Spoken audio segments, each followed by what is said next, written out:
Luar biasa, hari ini dibawakan dan dipandu oleh Romo Singgi ini, moderator yang luar biasa. Satu Romo Madana. Ya baik, izinkan kami untuk membacakan profil dari narasumber kita, Pandita Muda Insinyur Slamet Rojali. Beliau lahir di Bogor tanggal 11 Februari 1963. Beliau adalah seorang pandita muda anggota Magabuti, Kabupaten Bogor, Jawa Barat. Beliau adalah lulusan agronomi dengan kekhususan teknik cloning. Ya, belajar abidama kepada Pandit KH Rudin, Mrs. Nina van Gorkom Holland, dan Kun Sujin Borihan Wanket Thailand. Menjadi dosen Abhidhamma Tasangga, Prodi Abhidhamma di salah satu sekolah tinggi agama Buddha. Berkarir di jasa industri keuangan, mengelola bidang-bidang yang broad spectrum, antara lain operasional, service excellence, policy and procedure maker, centralization process, accounting and budget control, big data analysis and reporting, perubahan core system dan change management, penggabungan atau merger 10 perusahaan IKB, bahkan sempat merangkap jabatan mengelola satuan satpam se-Indonesia di sebuah lembaga keuangan besar. Wah, jadi karir beliau ini sangat banyak ya, hampir semua sektor beliau bisa kuasain. Kemudian beliau aktif sebagai penasehat di beberapa perusahaan swasta dan sebagai konsultan soft skill serta konsultan re-engineering atau proses improvement. Beliau juga sangat aktif membantu merekonstruksi mental banyak orang, mulai anak-anak hingga manula, berbasis hipnoanalitik berbekal pendidikan hipnoterapi klinis yang ditempuhnya bersama dengan Adi W. Gunawan, Institute of Mind Technology Register Kemenkumham. Oleh karena itu, kita sambut Romo Slamet Rojali. Silakan Romo. Terima kasih Rama Singgi. Yang terhormat Biku Sangga Wandami Bante, yang saya hormati Samanera, Atasilani, Rama, Ramani, Ibu Bapak, Saudara-saudara semua, Namo Buddhaya. Pada kesempatan ini berbahagia sekali saya akan berbagi atas undangan dari rekan-rekan dari Jember dan Banyuwangi serta saudara-saudara semua yang secara rutin telah melakukan dan memulai sebulan pendalaman Dhamma. Ini edisi ke-8 ya, ke-8. Nah, untuk itu pertama-tama saya mohon izin kepada para senior untuk memaparkan Dhamma. Rama Ramani, saudara-saudara semua, pada kesempatan ini judul topik yang diberikan yaitu ingin mengairi samudra. Nah, Ibu Bapak, saudara-saudara semua, kalau kita melihat judulnya, ya ini tentu saja judulnya merupakan satu perumpamaan sebenarnya. Ya, satu perumpamaan. Bagaimana caranya mengairi samudra nih? Ya. Kemudian dengan air apa mengairi samudra? Seperti itu. Nah, supaya lebih efektif, saya akan berbagi beberapa sutta kepada Ibu Bapak Saudara-saudara semua ya.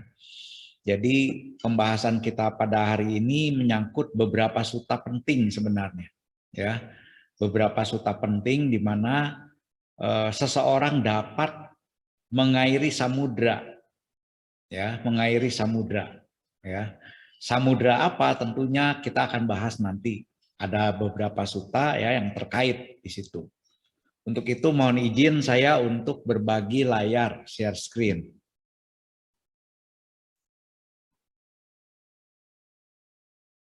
Ibu, Bapak, Saudara-saudara semua, apakah screen ingin mengairi samudra sudah nampak? Sudah Romo. Baik. Ada. Terima kasih. Sudah ya? Oke. Nah, Ibu Bapak, saudara-saudara semua, kalau kita ingin mengairi samudra misalnya ya. Nah, ini tentu kalau mengairi samudra ini sumbernya adalah air, ya kan? Air dari mana?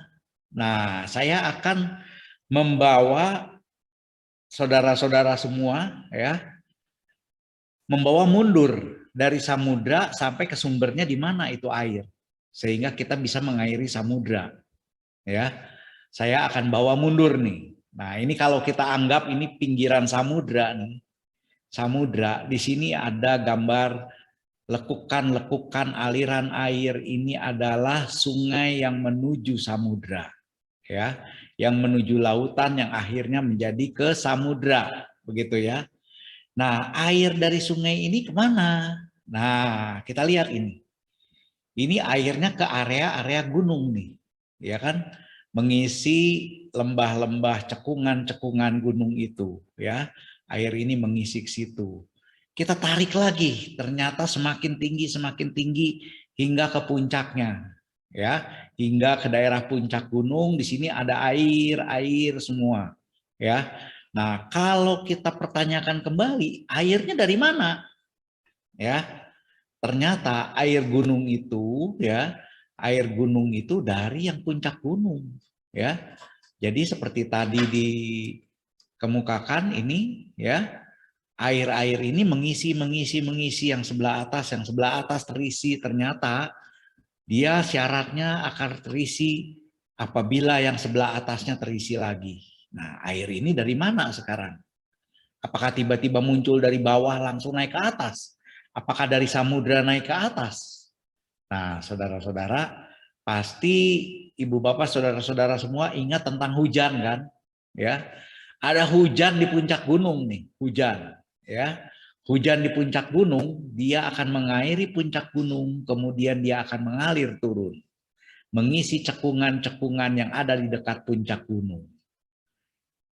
Nah, cekungan-cekungan ini tentu saja harus terisi penuh nih. Kalau nggak terisi penuh nih, dia nggak mengalir ke bawah.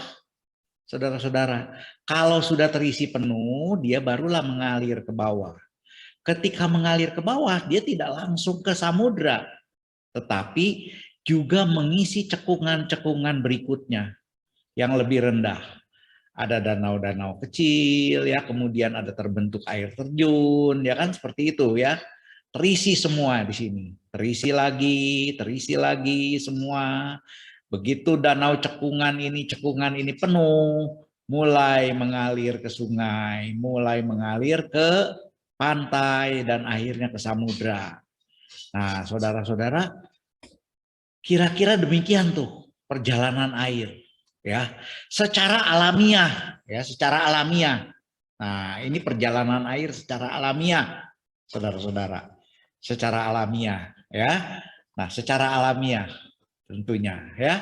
Ini ada miniatur yang dari tempat dupa ya. Ini mirip ya modelnya ya. Saya terinspirasi justru dari tempat dupa awalnya, ya. Dari tempat dupa ini, ketika dupa dinyalakan di atas ya, asapnya turun ya, terus mengisi cekungan ini sampai cekungan ini penuh, dia turun lagi, sampai cekungan ini penuh, dia turun lagi sampai ke bawah. Nah, ini kalau sudah penuh nih saudara-saudara, dia akan mengalir ke lantai nih, mengalir ke bawah, ya, mengalir ke bawah. Ya, jadi air terjun ya seperti itu ya, mengalir ke bawah. Artinya apa? Air ini mengisi penuh bagian cekungan yang di sebelah atas lebih dulu sampai penuh. Ya. Kalau sudah penuh, nah ini ingat-ingat nih saudara-saudara, ibu bapak. Ingat-ingat ya ini ya, prinsip-prinsip umum di dalam mengisi samudra. Prinsip-prinsip umum. Secara alamiah, kalau cekungan di sebelah atas sudah terisi penuh dengan air, maka air itu otomatis akan turun ke bawah mengalir. Ya, mengalir ke bawah dan mengisi cekungan-cekungan berikutnya yang lebih rendah. Mengisi cekungan berikutnya yang lebih rendah. Dan secara otomatis, kalau cekungan-cekungan ini sudah terisi penuh, ya, barulah mulai mengalir lagi air itu ke bawah, mengisi cekungan yang lebih bawah lagi, lebih rendah lagi, lebih bawah lagi. Begitu seterusnya, saudara-saudara. Jadi secara alamiah, ya secara alamiah, apabila cekungan-cekungan di sebelumnya telah terisi penuh, maka cekungan berikutnya barulah mulai bisa terisi secara alamiah. Ingat-ingat lagi Ibu Bapak, saudara-saudara semua, secara alamiah ya, secara alamiah, saudara-saudara. Nah, ini seperti ini tuh, mengalir dari puncak gunung terus mengalir ke bawah. Ini terisi penuh, setelah terisi penuh mengalir ke bawah, terisi penuh ya. Ini ada sutanya nih saudara-saudara. Seperti halnya ketika hujan deras ya, turun dalam tetesan-tetesan besar di puncak gunung ya. Dalam tetesan-tetesan besar di puncak gunung. Dan air menuruni lereng, mengisi celah, selokan, dan anak sungai. Celah, selokan, dan anak sungai ini menjadi penuh, mengisi danau-danau. Danau-danau menjadi penuh, mengisi sungai-sungai kecil. Sungai-sungai kecil menjadi penuh, mengisi sungai-sungai besar. Dan sungai-sungai besar menjadi penuh, mengisi lautan samudra raya. Demikianlah ada makanan bagi samudra raya. Dengan cara inilah samudra raya menjadi penuh. Jadi saudara-saudara, samudra raya ini makanan airnya dari mana saudara-saudara? Ternyata samudra raya ini makanan airnya dari sungai-sungai besar yang sudah penuh. Saudara-saudara, mengalir ke samudra. Kemudian kita balik sekarang. Sungai-sungai besar ini menjadi penuh, makanannya dari mana? Ternyata makanannya dari sungai-sungai kecil, saudara-saudara. Dari sungai-sungai kecil yang mengalir di kota, ya.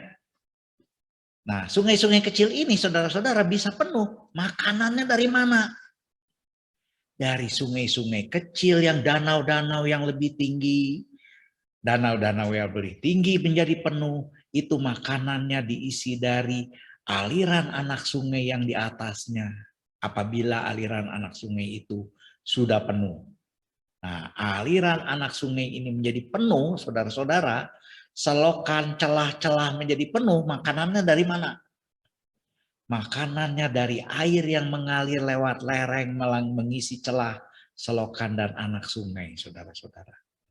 Nah, kemudian dari mana itu makanannya? Makanan itu adalah dari tetesan-tetesan air yang turun dari hujan ke puncak gunung, saudara-saudara.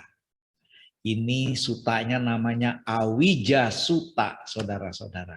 Ya, suta tentang mengisi samudra raya, mengisi air di samudra raya.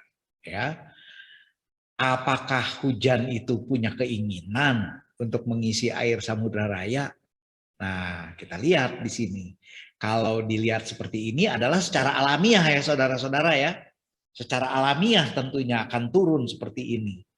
Saudara-saudara, kalau ke samudra raya ini terjadi alangan-alangan, di mana air-air di sungai besar ini menjadi surut atau kecil atau sedikit, maka tentu samudranya tidak akan terisi, betul nggak? Tidak akan jadi samudra, betul? Ya kan? Demikian juga sungai-sungai besar, sungai-sungai kecil, kalau dia tidak terisi, samudra ini tidak akan terisi penuh. Ya, tapi kalau semuanya ini terisi penuh, dia akan mengalir otomatis secara alamiah dia akan mengalir ke samudra, saudara-saudara, hingga sampailah di samudra. Air itu demikian jernih di samudra, saudara-saudara, demikian indah di samudra, ya, seperti itu, saudara-saudara.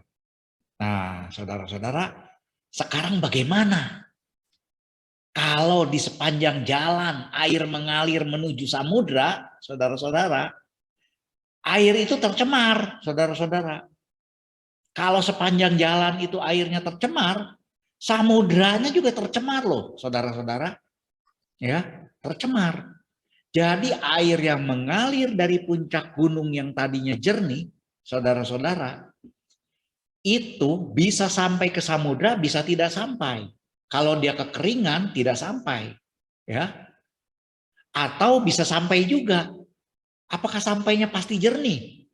Nah, saudara-saudara, sebagian besar sungai sekarang sudah banyak polusi, ya, airnya tercemar, saudara-saudara. Hingga ke lautan, ke samudra, banyak sekali sampah, plastik dan sebagainya, tercemar, saudara-saudara. Nah, bagaimana supaya samudra ini bersih? Tentu tidak mudah. Supaya sungai ini bersih, tentu tidak mudah. Diperlukan usaha, saudara-saudara. Nah, saudara-saudara, jadi kalau air itu ingin lancar hingga samudra dan bersih jernih, maka tidak bisa mengalir begitu saja untuk zaman now, saudara-saudara. Untuk zaman now, ini perlu upaya yang sangat ekstra berat, saudara-saudara. Ya, upaya membersihkan di sepanjang aliran sungai ini termasuk kalau sudah terlanjur sampai di samudra, maka lautan-lautan pun harus dibersihkan, saudara-saudara. Ya, harus dibersihkan, saudara-saudara. Seperti itu, saudara-saudara. Nah, saudara-saudara, sebenarnya di Awija Sutta tadi, ujung-ujungnya samudra itu adalah batin yang jernih, saudara-saudara, yang bersih dari loba dosa moha. Nah, itu representasi apa, saudara-saudara? Representasi kebahagiaan sejati. Ya, representasi apa lagi, saudara-saudara? Representasi dari nibbana. Representasi dari apa lagi, saudara-saudara? Representasi dari bebasnya dari duka, saudara-saudara. Padamnya duka. Ya, jadi representasi dari itu, saudara-saudara. Kalau kita lihat-lihat, kita bedah sutta tersebut. Nah, ini mengingatkan saya untuk berbagi kepada saudara-saudara. Sutta itu kita kaitkan sekarang dengan 4 kebenaran mulia, jantung ajaran Buddha, saudara-saudara. Nah, jantung ajaran Buddha ini ada 4 nih. 4 kebenaran mulia. Ada duka, ada sebab duka, ada padamnya duka, ada jalan menuju padamnya duka. Nah, saudara-saudara, ini kalau kita lihat, ini satu sisi sebab akibat yang logis loh. Contoh, sebab duka ini merupakan sebab terjadinya duka. Nah, ingat-ingat saudara-saudara, duka ini tidak akan terjadi apabila tidak ada kondisi-kondisinya. Ya, jadi sebab duka muncul, duka bisa terjadi, ya. Ini perlu kondisi-kondisi, saudara-saudara. Nah, cuma pertanyaannya, apakah saudara-saudara pengen duka? Nah, ini pertanyaan penting, saudara-saudara. Ya, apakah pengen duka? Tentu tidak mau, kan? Ya kan? Makanya di sini lambangnya adalah tanda tidak boleh, stop. Ya, jadi sebab dukanya harus di stop supaya duka tidak terjadi. Nah, ini sebab akibat. Ya, saudara-saudara. Dan kita lihat pasangan yang berikut yang di bawah nih. Jalan menuju padamnya duka dan padamnya duka ini juga sebab akibat loh, saudara-saudara. Sebab akibat yang membahagiakan tentunya karena tidak duka, dukanya padam. Mau nggak saudara-saudara saya tanya? Nah, kebanyakan kan mau, ingin gitu kan ya. Mau dan ingin ini di dalam bahasa Indonesia ini kadang-kadang menjebak saudara-saudara. Tetapi kebanyakan kan kita pakai dulu ya kata ingin ya. Ingin mencapai padamnya duka. Nah, saudara-saudara, untuk mencapai padamnya duka tentu ada caranya, begitu kan? Ya kan? Ada caranya. Nah, ini semua sebab akibat ini harus terjadi secara berkelanjutan. Aksi bertahap dan berkelanjutan. Jadi kalau duka itu perlu dipahami, kalau sudah paham lanjut duka yang lain dipahami. Jadi muter nih ini, ya kan? Kemudian sebab duka, kalau sudah dicabut, sebab duka secara total harus tercabut. Artinya harus berulang-ulang dengan berbagai cara, berbagai jenis sebab duka, itu harus dihancurkan, dicabut, saudara-saudara, dilenyapkan. Ya, nah seperti itu. Kemudian saudara-saudara di pasangan berikutnya, kalau padamnya duka telah tercapai untuk pertama kali yaitu sotapana, artinya harus dicapai untuk tingkat berikutnya. Dengan cara apa? Lakukan lagi. Sebab untuk mencapai nibbana tadi. Lakukan lagi, lakukan lagi. Seperti itu saudara-saudara. 4 kebenaran mulia di dalam 3 tahap. Artinya kalau di dalam Dhammacakkappavattana Sutta, saudara-saudara, ini disebut 3 lingkaran tahap dan 12 aksi. Tipariwitang, tipariwatang, 2 dasa karang. Wah, ini terkenal ini, suta ini, ya. Cuma kalau saudara-saudara baca, ya, itu saudara-saudara bisa blur konsentrasinya. Makanya di sini saya buat ringkasannya, ya. Ringkasan ini untuk memudahkan saudara-saudara membaca Dhammacakkappavattana Sutta dengan memahami dengan persis. Ada kata-kata yang berbeda di sini, ya. Ya, ada kata-kata yang berbeda, yang lainnya sama. Saudara-saudara, ini saudara-saudara mengikuti sebulan pendalaman Dhamma. Nah, karena pendalaman Dhamma, jadi saya membahasnya agak dalam-dalam dikit ya, nggak apa-apa ya, saudara-saudara ya, karena ini pendalaman, ya. Jadi supaya ada sesuatu yang nyangkut sebagai wisdom baru masuk ke dalam diri kita semua di dalam sebulan pendalaman Dhamma ini. Kita lanjut saudara-saudara. Nah, yang tadi mencapai nibbana ini ibaratnya seseorang naik tangga nih. Naik tangga. Nibbana ini bisa tercapai. Nibbana ini bisa tercapai kalau tangga ini sudah dilalui. Ya. Tangga ini bisa dilalui kalau tangga ini dilalui. Tangga ini dilalui kalau tangga sebelumnya bisa dilalui. Kan begitu. Tangga yang ini bisa dilalui kalau tangga ini sudah dilalui. Nah, jadi kalau sudah menaiki tangga pertama, secara otomatis sudah berpotensi untuk alamiah naik ke tangga berikutnya. Begitu kan, saudara-saudara? Dan kalau sudah naik di tangga kedua, secara potensi alamiah akan naik ke tangga ketiga. Begitu kan, saudara-saudara? Mirip nggak dengan perumpamaan air yang mengisi samudra raya tadi, saudara-saudara? Mirip ya? Sangat mirip ya? Nah, di dalam sutta tersebut, ini ibarat seseorang ingin mencapai nibbana, ingin mengisi samudra dengan air yang jernih, saudara-saudara, bebas dari loba dosa moha. Ini samudra raya yang bebas dari loba dosa moha, jernih sekali airnya. Untuk mencapai nibbana, maka harus ada hujan di bawah sini. Hujannya ini harus sudah memenuhi tangga ini, baru airnya naik ke tangga berikutnya. Begitu kan secara alamiah. Kalau sini sudah penuh, otomatis naik ke tangga kedua. Betul nggak airnya? Otomatis naik ke tangga ketiga airnya. Begitu kan?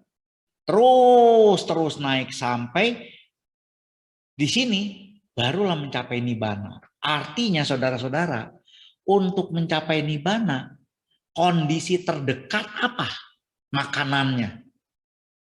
Di dalam sutta tersebut dibabarkan ya, makanannya adalah banyak dhamma yang bertahap di sini saudara-saudara. Ya, banyak dhamma yang bertahap. Nah, saya tanya saudara-saudara. Saudara-saudara sudah di sini belum? Atau masih di sini nih? Nah, saya asumsikan ya saudara-saudara ya. Saya asumsikan kita semua berada di bawah di sini. Artinya air itu ada di puncak gunung belum sampai ke samudra. Atau kalau kita perumpamaan di sini, airnya ada di lantai yang paling dasar ya, belum naik ke tangga. Ya, saudara-saudara ya. Nah, kemudian saya akan masuk ke salah satu suta, saudara-saudara. Ya, jadi kalau kita ibaratkan yang tadi, saudara-saudara, hujan ini adalah sumber air dari samudra. Saya tanya, kalau hujannya polusi gimana hujannya? Samudranya kotor ya, kotor, ya kan? Sehingga di sungai harus dibersihkan, gitu kan? Seperti yang tadi di atas ya. Kemudian lautannya juga dibersihkan, begitu kan? Ya. Nah, artinya ketika seseorang ingin mengairi samudra, orang tersebut harus sudah siap, saudara-saudara. Nah, siap seperti apa? Nah, saya masuk ke suta yang lain, saudara. Ya, suta yang sangat penting ini disebut Bodhi Raja Kumara Sutta, saudara-saudara. Bodhi Raja Kumara Sutta merupakan suta ke-85 dari Majjhima Nikaya, saudara-saudara. Awalnya begini, saudara-saudara. Ada pangeran bernama Bodhi. Pangeran bernama Bodhi ini ingin mendapatkan sesuatu dari Sang Buddha, ya, karena dia belum punya anak sebenarnya, ya, dia belum punya anak, dia bermaksud sebenarnya ingin punya anak, kemudian nanya-nanya Sang Buddha, gitu kan ya. Nah, saya potong ceritanya, singkat kata, Bodhi datang kepada Sang Buddha, ya, dikondisikan di mana Bodhi mengundang Sang Buddha melalui salah seorang pangeran, ya, sehingga Sang Buddha bersedia hadir untuk menerima dana makanan.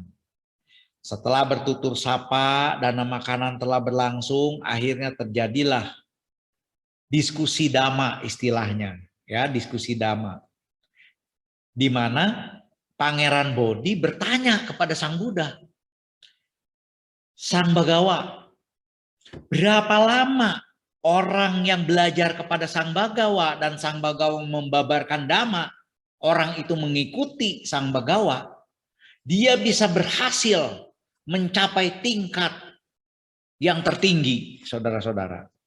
Yang tertinggi itu apa? Saudara-saudara, mencapai arahat ya, yang tertinggi. Nah, ditanya 1 kali, ditanya 2 kali, ditanya 3 kali, baru Sang Buddha menjawab.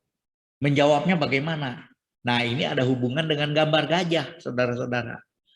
Raja tersebut merupakan ahli penakluk gajah, ahli mengendalikan gajah, saudara-saudara.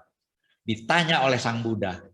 Jadi ketika seseorang bertanya, Sang Buddha bisa menjawab dengan cara bertanya balik, saudara-saudara. Ya, ditanya oleh Sang Buddha, Bodhi, berapa lama kamu bisa melatih orang-orang untuk menjadi ahli pengendali gajah? Nah, kemudian Bodhi menjelaskan, apabila dia tidak punya syarat yang satu, ada 2 orang, syarat yang satu, sementara syarat yang satu ini orang yang lain tidak bisa, ada orang yang bisa, maka apabila dia memiliki syarat yang bisa, maka dia akan lebih cepat untuk mahir. Kemudian ada syarat kedua, ada syarat ketiga, syarat keempat, syarat kelima, itu harus lengkap, saudara-saudara. Kalau 5 syarat ini lengkap, maka dalam sekejap itu orang itu bisa menjadi ahli pengendali gajah, saudara-saudara. Demikian Pangeran Bodhi menjawab, saudara-saudara. Ya, tapi kalau satu-satu dia bisa lebih cepat dibandingkan yang nggak punya satupun, begitu. Ya, nah kemudian Sang Buddha setelah dijelaskan oleh Bodhi tadi bahwa ada 5 syarat, kalau orang itu punya 5 syarat itu, maka dia akan lebih cepat untuk menjadi pengendali gajah, saudara-saudara. Sang Buddha kemudian berbalik menjelaskan, Demikian pula body. Ya. Mereka yang memiliki 5 syarat yang akan saya sebutkan nanti, begitu Sang Buddha, ya. Maka dia bisa mencapai tujuan yang tertinggi, yang terhebat dalam waktu 7 tahun. Tapi kalau dia menjadi lebih mahir lagi dalam 5 ini syaratnya, dia bisa 6 tahun. Dan lebih hebat lagi, bisa 7 bulan. Terus sampai ke bawah, sampai diurut-urut. Kalau diajarkan pagi, sore hari atau malam hari dia bisa mencapai. Kalau diajarkan malam hari, pagi hari bisa mencapai. Setengah hari. Nah saudara-saudara, setengah hari bisa mencapai, kata Sang Buddha. Apakah gerangan 5 syarat sebelum diajarkan itu sehingga bisa menjadi lebih cepat untuk mencapai, saudara-saudara? Nah, Sang Buddha menjelaskan 5 syarat itu adalah orang tersebut harus tumbuh keyakinannya, punya keyakinan, saudara-saudara. Nah, seperti kita semua, saudara-saudara, apabila saudara-saudara ingin merealisasi kebahagiaan sejati, maka saudara-saudara harus punya keyakinan awal, walaupun sedikit. Keyakinan, karena itu akan mendorong saudara-saudara, akan mendorong. Coba bandingkan orang yang punya keyakinan dengan orang yang tidak punya keyakinan kepada Sang Buddha, misalnya. Yang mana yang akan lebih cepat menyerap ajaran Buddha? Pasti yang sudah punya keyakinan terhadap Buddha. Oh, saya yakin kepada Sang Buddha, maka dia mau mendengar. Lebih cepat jadinya dia dapat ajaran. Betul nggak? Ya kan? Tapi kalau dia nggak punya keyakinan kepada Sang Buddha, sorry. Untuk datang aja mendengarkan dhamma, dia juga nggak mau loh. Ya kan? Nah, itu dahsyatnya keyakinan loh. Bahkan orang yang belum mengerti pun, kalau dia sudah memahami bahwa Sang Buddha ini bersih, lurus, dan sebagainya, maka orang menjadi yakin, oh Sang Buddha itu hebat, bersih. Sehingga dia yakin walaupun dia belum mengerti. Ya, punya keyakinan awal, ini penting, saudara-saudara. Kemudian Sang Buddha katakan, syarat kedua sebelum mendapatkan ajaran, orang tersebut, kalau ada orang yang jarang sakit dengan orang yang sakit-sakitan, maka orang yang jarang sakit ini akan lebih cepat mencapai. Akan lebih cepat mencapai tujuan yang tertinggi, saudara-saudara. Artinya apa ini? Khotbah ini. Artinya saudara-saudara, untuk merealisasi nibbana, sebelum macam-macam wipasana lah, inilah, itulah, ya kan? Syaratnya jarang sakit, saudara-saudara. Nah, ini penting, saudara-saudara. Tubuh yang sehat itu sangat penting untuk mendukung kita semua merealisasi kebahagiaan sejati, merealisasi nibbana, merealisasi bebasnya dari loba dosa moha, saudara-saudara. Ya, kalau sakit-sakitan itu sulit, saudara-saudara. Batin jadi gelisah, mau konsentrasi jadi susah, ya kan?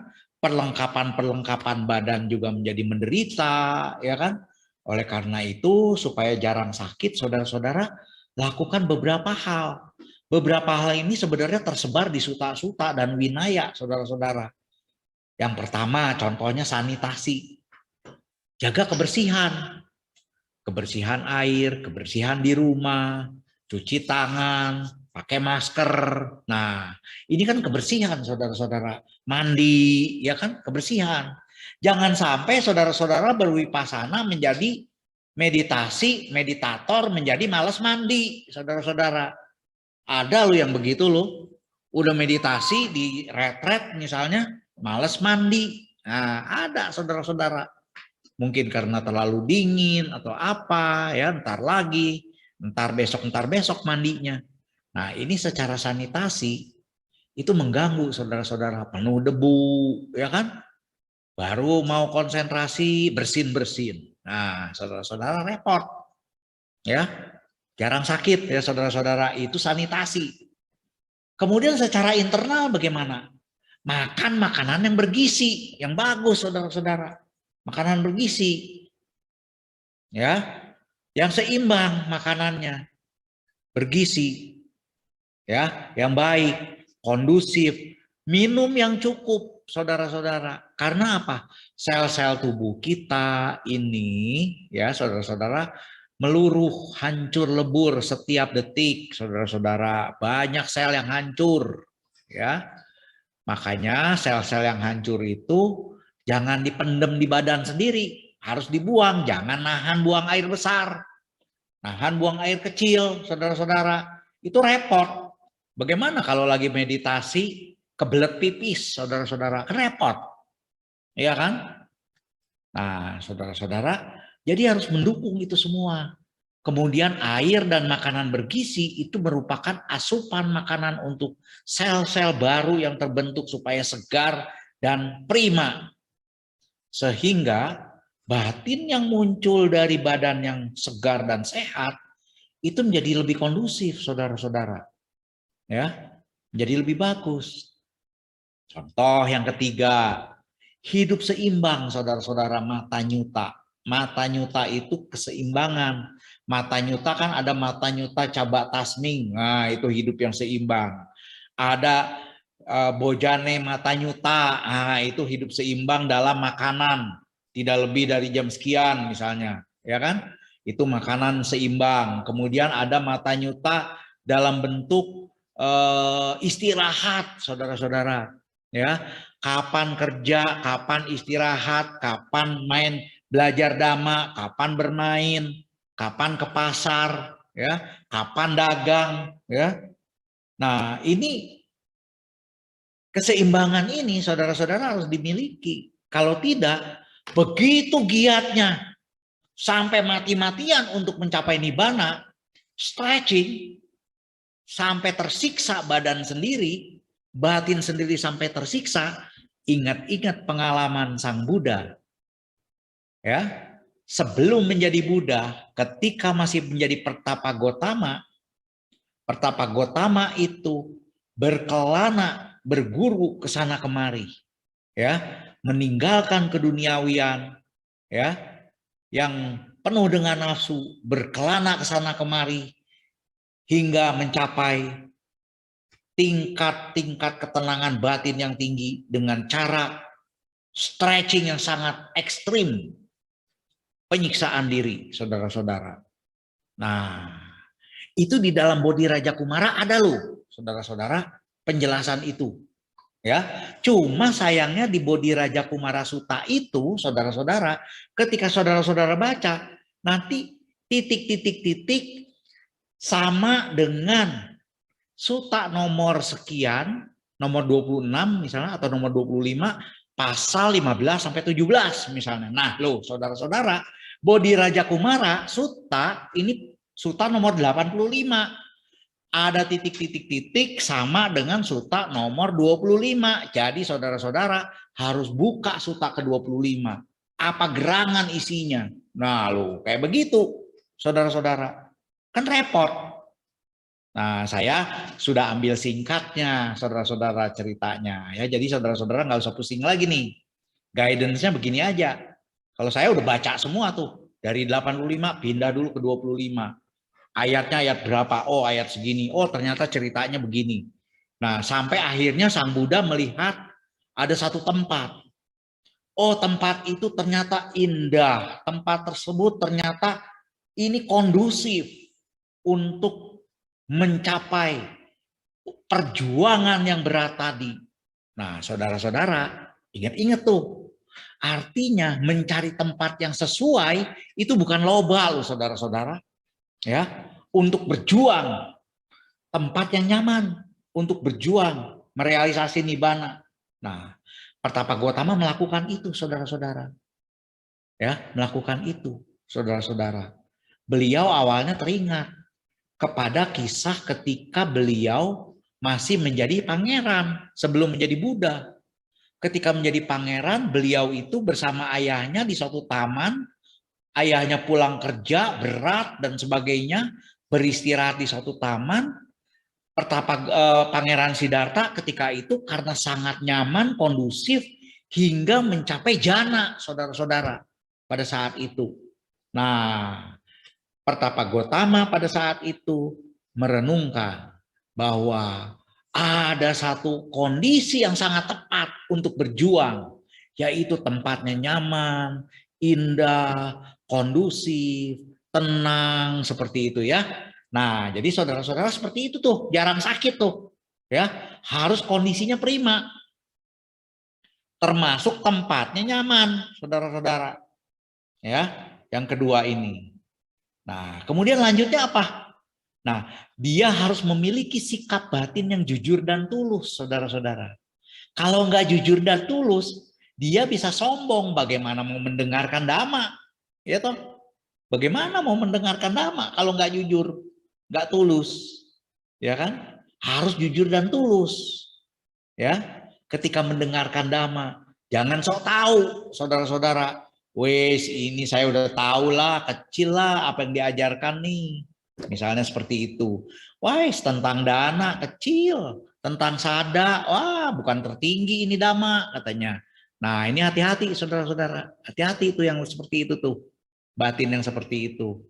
Kalau misalnya saudara-saudara sudah banyak-banyak banget dhamma yang dipelajari, ketika akan mendapatkan pengajaran untuk penembusan, saudara-saudara, letakkanlah gelas yang sudah penuh tadi. Pakai gelas baru yang kosong, supaya bisa masuk semua. Gelas yang lama jangan dibuang, jangan dikosongin gelasnya yang sudah penuh. Letakkan saja, pakai gelas baru. Nah, ini merupakan satu terobosan saudara-saudara bagi saudara-saudara. Biasanya kan orang-orang kosongkan gelasmu. Nah, saya tanya saudara-saudara, kalau saudara-saudara sudah tahu A, B, C, bisa nggak dikosongin?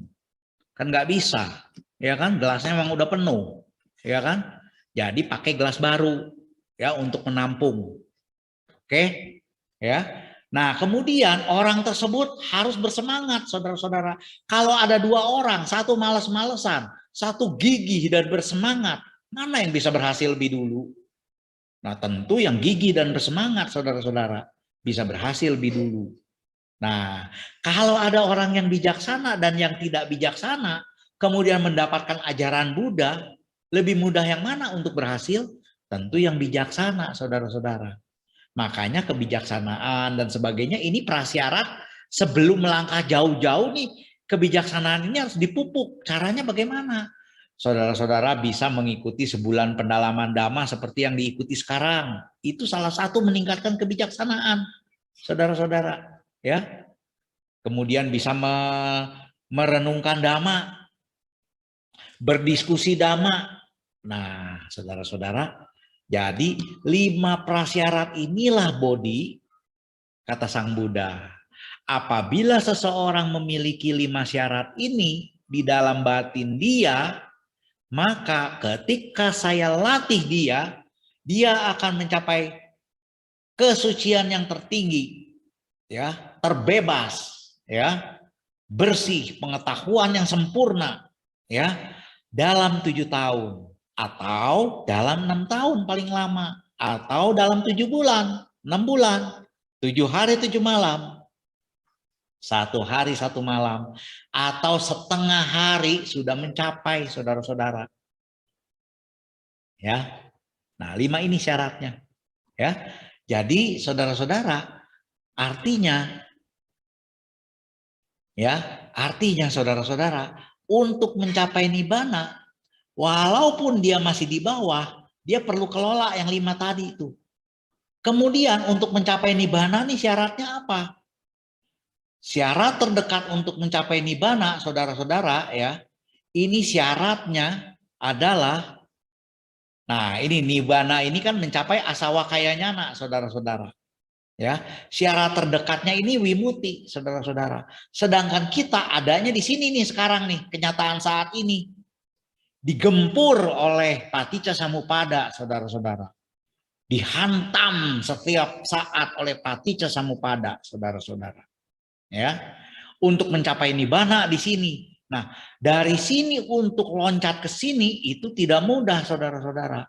Makanya ingat-ingat perumpamaan sungai ini, saudara-saudara.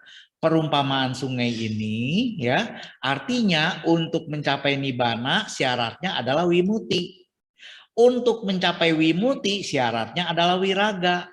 Untuk mencapai wiraga syaratnya adalah nibida. Untuk mencapai nibida syaratnya adalah yata butanya nadasana yang penuh. Untuk yata butanya nadasana syaratnya adalah samadhi. Untuk mencapai samadhi syaratnya ada suka. Untuk suka syaratnya ada pasadi, ketenangan. Ada ketergiuran, piti. Ada pamoja, gladness, saudara-saudara. Pamoja, gladness, ya, kegembiraan, itu tidak akan tercapai kalau tidak ada sada. Salah satu, bisa kusala kama, sada, atau yoniso manasikara, saudara-saudara. Ini di dalam Upanishad Sutta. Ini muncul dari mana, saudara-saudara? Ternyata dikondisikan oleh duka, saudara-saudara. Dalam kita kenyataan saat ini diliputi oleh duka. Nah, duka ini harus dijadikan momentum bagi kita. Bahwa duka ini pasti ada yang salah nih. Pasti ada bebas dari duka, betul nggak? Saya yakin ada bebas dari duka. Sada mulai muncul di situ. Ada terbebas dari duka, pasti ada. Pasti ada jalannya untuk terbebas dari duka. Jadi sadanya ini udah muncul, saudara-saudara. Nah, di dalam Upanishad Sutta, pamoja ini bisa muncul dari sada, bisa muncul juga dari kusala kama, bisa muncul juga dari yoniso manasikara. Bagaimana muncul dari kusala kama? Ketika dia memiliki 5 dasar yang tadi, kan salah satu ada kebijaksanaan tuh, saudara-saudara. Kebijaksanaan itu kan bisa dari belajar, saudara-saudara, betul nggak? Nah, ketika belajar itu bisa tahu, oh saya mengalami duka, artinya duka ini ada sebabnya. Oh sebabnya ternyata saya melakukan tindakan-tindakan yang negatif, yang banyak, membahayakan. Oleh karena itu, supaya tidak duka, maka dia terkondisi untuk melakukan kusala kama, saudara-saudara. Ya, kusala kama. Nah, ini dalam rangka mengisi apa tadi? Mengisi cekungan supaya penuh dulu, saudara-saudara. Karena kalau kusala kama tidak penuh, saudara-saudara, ya, jangan harap mencapai asawa kaya nyana. Jangan harap mencapai nibbana, saudara-saudara. Ya, kusala kama di sini. Jadi sada bisa, kusala kama bisa ya, saudara-saudara, ingat tuh, ya. Metode untuk mencapai pamojanya macam-macam nanti, ya. Nah, atau supaya tidak duka, saudara-saudara, maka mulai melatih perhatian di sini, yoniso manasikara, saudara-saudara. Apapun gerak-gerik kita amati secara cermat. Jangan sampai kejeblos sehingga menjadi duka. Seperti itu. Nah, di sini. Kalau ini bisa dilakukan, maka dia akan menjadi gembira. Karena dia mempunyai kesempatan untuk terbebas dari duka. Ya, pamoja di sini. Ya, jadi ini saudara-saudara, ya, seperti itu modelnya. Jadi kondisi sebelumnya perlu dipenuhi sebagai syarat pendukung, saudara-saudara. Ini perlu dipenuhi, ya. Nah, ini kalau dalam bahasa Inggrisnya begini nih, ya, saudara-saudara. Nah, mudah kan? Gak susah kan? Ya, harus dipenuhi di sini. Tapi kalau di dalam Bodhi Raja Kumara dan kemudian Awija Sutta tadi, isinya tidak seperti ini, saudara-saudara. Kalau seperti ini seolah-olah hasil-hasilnya nih saudara-saudara. Ya, kita lihat di dalam Awija Sutta. Bentuknya seperti apa supaya kayak begini nih, saudara-saudara. Bentuknya ternyata variannya lain, saudara-saudara. Variannya supaya mencapai kebebasan dan pengetahuan sejati, di mana pengetahuan itu yang sejati itu adalah asawa kaya nyana, pengetahuan yang sempurna, untuk penghancuran kekotoran batin, ya, maka syarat utama makanan yang paling dekat harus terpenuhi Satabojangga, saudara-saudara, 7 faktor pencerahan harus terpenuhi, saudara-saudara. Satabojangga, waduh Pak Slamet, satabojangga susah ini. Nah, maka Sang Buddha kasih yang paling dekat.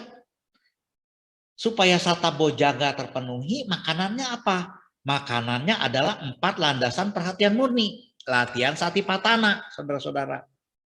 Kebetulan kemarin saya mengisi di SPD Kepulauan Riau itu satipatthana, menjelaskan yang ini. Jadi saudara-saudara nanti kalau ingin menyambung detail dari Catar Satipatthana ini ya, bisa melihat YouTube-nya tuh ya, untuk Kepulauan Riau, wihara-wihara Kepulauan Riau di sana. Ya. Nah, waduh Pak Slamet Vipassana saya mana sempat gitu kan ya. Nah, jadi apa syaratnya? Kok susah banget ya Pak Slamet? Saya sudah Vipassana berpuluhan tahun.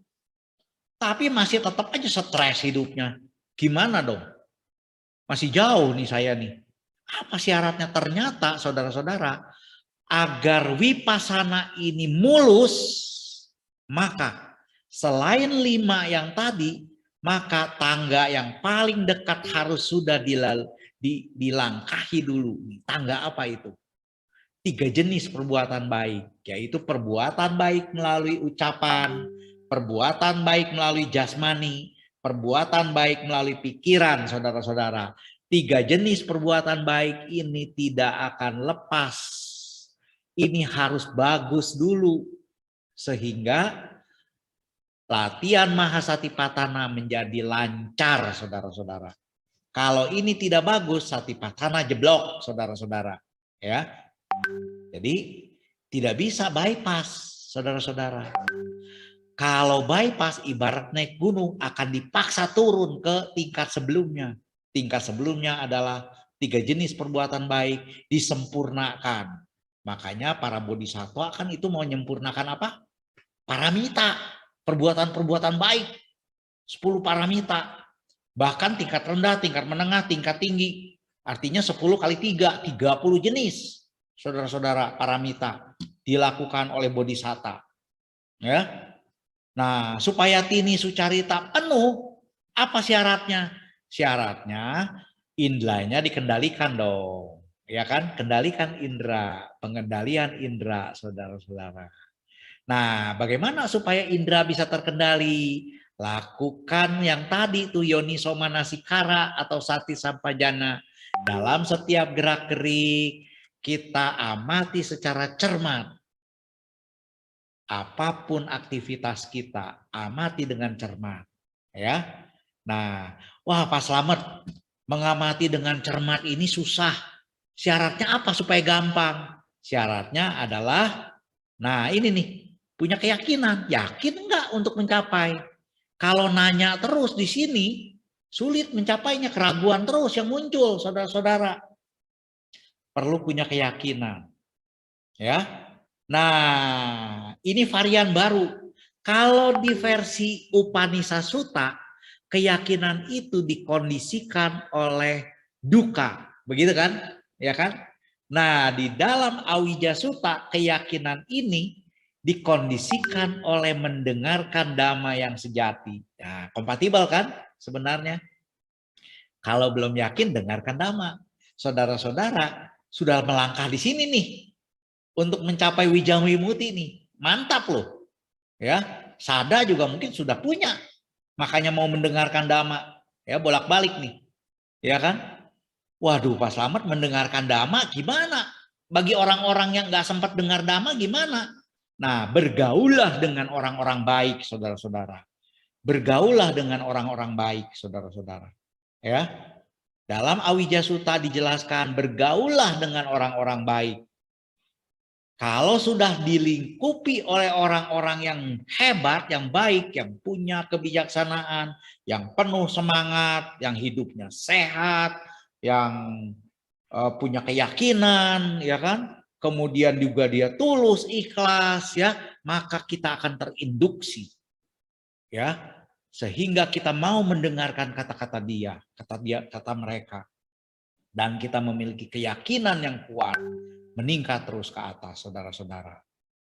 Jadi Itu dua suta yang mirip dengan Bodhi Raja Kumara Suta, saudara-saudara. Kalau yang tadi itu seperti makanan, ya, naik tangga. Kalau yang ini seperti aliran air mengisi samudra, ya, seperti itu, saudara-saudara. Ya, nah ini bahasa Indonesianya demikian pula bergaul dengan orang baik, menjadi penuh, mengisi, mendengarkan dhamma sejati. Terus mengisi berikutnya.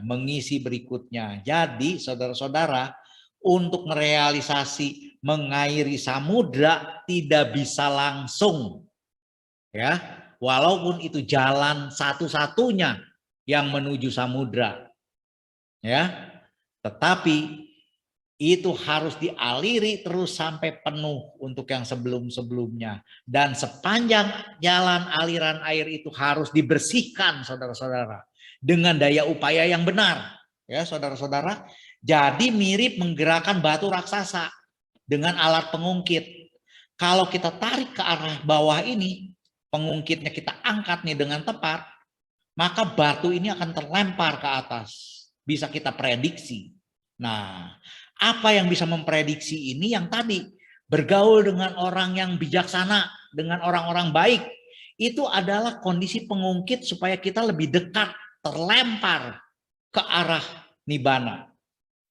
Kemudian kita mendengarkan dhamma, itu merupakan pengungkit, terlempar ke arah nibbana. Ya, jadi ketika mendengarkan dhamma, saudara-saudara, ingat-ingat, selain mendengarkan dhamma, juga bergaul dengan orang yang bijaksana, ya kan? Tentu orang bijaksana itu yang mempraktekkan dhamma juga. Waduh, Pak Slamet gimana sih? Kan saya tugasnya hanya mengajar, bukan untuk praktek. Nah, hati-hati saudara-saudara. Ya, hati-hati. Ya, bergaul dengan orang bijaksana, ia adalah orang yang bijaksana yang juga berupaya terus untuk mempraktekkan ajaran Buddha. Bukan hanya sekedar teori. Ya, ini sangat penting saudara-saudara. Ya, jadi wah jangan lihat aksi saya mencuri, saya kan hanya mengajar tugasnya. Aksi saya jangan dilihat. Nah, hati-hati saudara-saudara dengan yang seperti itu.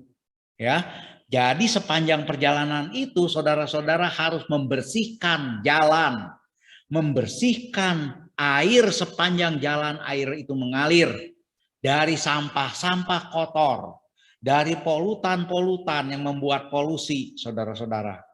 Ya, sehingga aspirasi saja, ingin saja tidak cukup, upaya saja tidak cukup, harus smart. Ya, ditambah dengan pengungkit-pengungkit tadi, ya. Nah, ini uraian sutanya, bahasa Palinya nih. Saya lewat saja bahasa Palinya, ya. Ini bahasa Indonesianya sudah dijelaskan tadi, saya cuma mengulang, ya. Jadi saudara-saudara, tuas pengungkit itu, yang diungkit itu adalah ini nih. Bergaul dengan orang baik itu pasti melempar kita ke nibbana, mendekat. Mendengarkan dhamma sejati itu melemparkan kita mendekat ke nibbana. Memiliki keyakinan itu melemparkan kita mendekati nibbana. Yoniso manasikara sati sampajana ini melemparkan kita mendekati nibbana. Ya, indriya sangwara. 3 jenis perbuatan baik melalui ucapan, tindakan jasmani maupun pikiran ini melemparkan menjadi lebih dekat ke nibbana. Jadi tuas pengungkit itu seperti itu saudara-saudara. Ya. Jadi variannya saudara-saudara sudah punya banyak nih. Ya. Sada yang di sini dikondisikan oleh mendengarkan dhamma dan bergaul dengan orang baik, sedangkan di yang selanjutnya ini sada di sini dikondisikan oleh duka. Ya. Di sini kusala kama ada di tingkat ini, tini sucarita ada di tingkat atas. Nah, kalau di sini kusala kama kita anggap saja di sini sama dengan kondisi sada. Ya. Kusala kama dikondisikan oleh duka. Kenapa bisa jadi kusala kama? Karena ada kebijaksanaan sebagai modal yang 5 tadi. Ya, yang 5 tadi ini modal nih. Kalau nggak punya ini, maka dia sulit sekali untuk melakukan kusala kama, saudara-saudara. Ya, kalau dia tidak mendengarkan kusala kama, sulit sekali. Artinya dia perlu juga apa? Yang tadi, saudara-saudara. yang tadi, ya. Perlu juga mendengarkan dhamma dan bergaul dengan orang baik, saudara-saudara. Perlu contoh, ya, perlu contoh, saudara-saudara, ya, seperti itu. Ya, jadi 5 syarat sebelum mengungkit tuas, ya, tuas pengungkit yang tadi diangkat, di mana mengangkat itu adalah satu-satu ini, ya kan? Maka dia harus punya 5 ini. Ya, 5 ini dikembangkan terus. Jangan sakit-sakitan, saudara-saudara, ingat. Ya, jangan sakit-sakitan, gigih, semangat, ya. Nah, kita lihat di sini, saudara-saudara. Banyak orang yang mengatakan kesenangan itu membahayakan, kesenangan itu menjerat. Hati-hati, saudara-saudara, dengan pernyataan-pernyataan seperti itu. Kita lihat di sini, gladness, rapture, ya, happiness, ini kesenangan semua loh, saudara-saudara. Tapi kesenangan yang positif, saudara-saudara, itu tidak dilarang.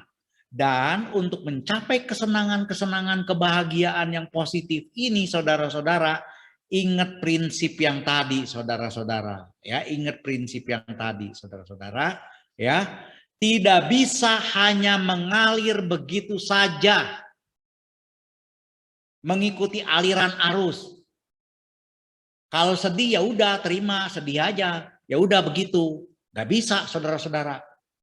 Jadi kalau sudah mengalami duka, terima itu sebagai duka, kemudian apa langkah selanjutnya? Itu penting, saudara-saudara. Jangan didiamkan, jangan dibiarkan. Loh, Pak Slamet, kita kan hidup harus apa adanya. Itu keblinger, saudara-saudara.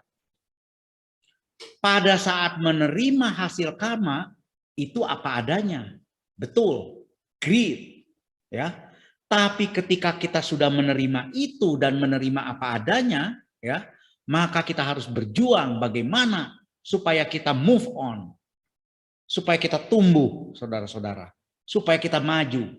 Jadi ingat-ingat, gladness, happiness, rapture, itu penting sekali untuk merealisasi nibbana.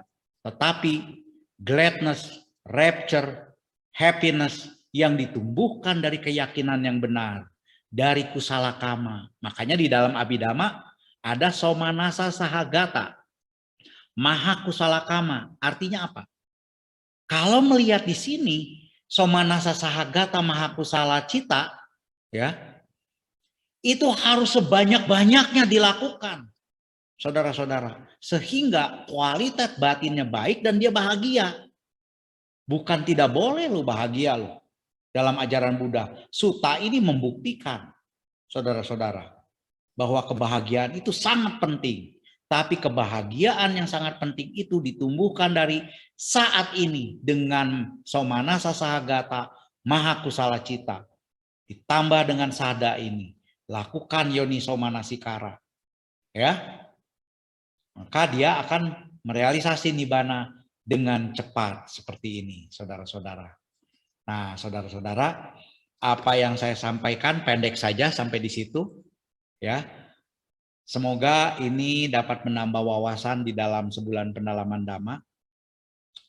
Waktu, layar, dan network saya kembalikan kepada Rama Singgi. Anumodana, Namo Buddhaya. Namo Buddhaya. Luar biasa Romo ya, sungguh mencerahkan sekali dan sungguh benar-benar membuka wawasan kita dan kita semakin rajin berlatih Dhamma ya. Baik. Aduh.